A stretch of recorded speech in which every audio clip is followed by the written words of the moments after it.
there, I'm Chef Ani, and today we are making incredible vegan meatball sliders. These are so good, fun to make, and even more fun to eat. The 4th of July is right around the corner, and as you can see, we are getting ready for it. I am so excited for the 4th of July this year. And one of my favorite things to do on the 4th of July is to have burgers of some sort. And this year we're making little mini meatball sliders. And one of the best parts is that we made the little mini hamburger buns. We made those a few weeks ago. So you can make your own bun and your own meatball to go in it. And you can make the pesto that we put on it and the marinara sauce. And you've made the entire thing yourself from scratch.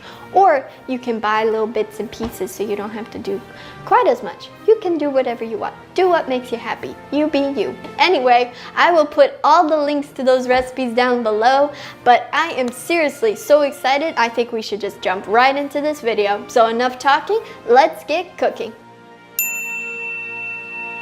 So the first thing we're going to do is to work on our dry ingredients. I have some Vital Wheat gluten here. I use the Bob's Red Mill brand. I love Bob. I met him and he's the kindest guy. He just turned 90 and he looks amazing. I love to support him and his incredible brand. It is so good. Anyway, not sponsored, just genuine love for Bob. Next, we add some finely chopped walnuts. Now some of the walnuts will come out in the water when we cook these meatballs, but that's okay. It adds so much flavor and texture, it's totally worth it. Next we add some panko, some nutritional yeast flakes, and of course our secret ingredient, the dried mushrooms. You can buy dried mushrooms just like this in your grocery store, and we grind it into a powder and it adds so much flavor and depth to these meatballs.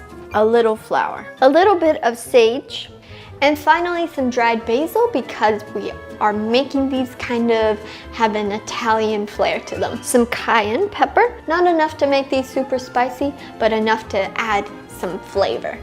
We're just going to stir this all together.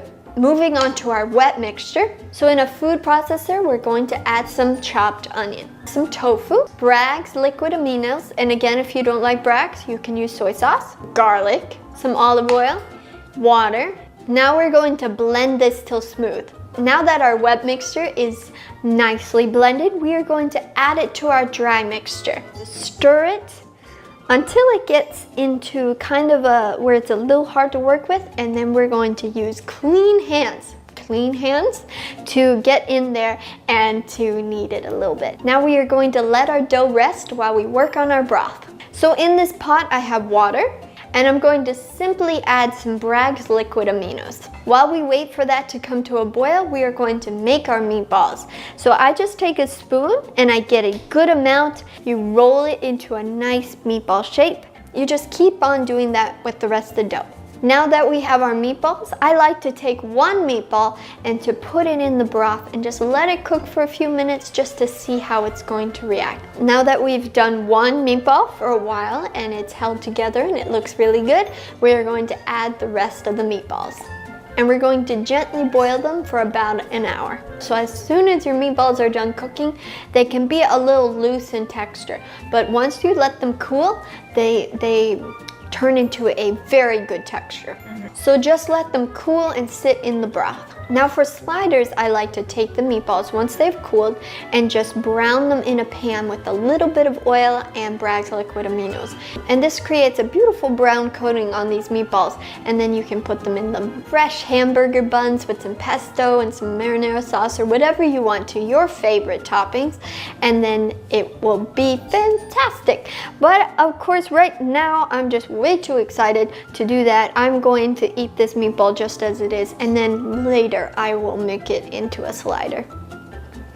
Thank you so much for watching this video. Make sure to like and subscribe to join me in this adventure to eat healthier, one recipe at a time. And I look forward to seeing you next Wednesday with another video. I hope you have a fantastic 4th of July.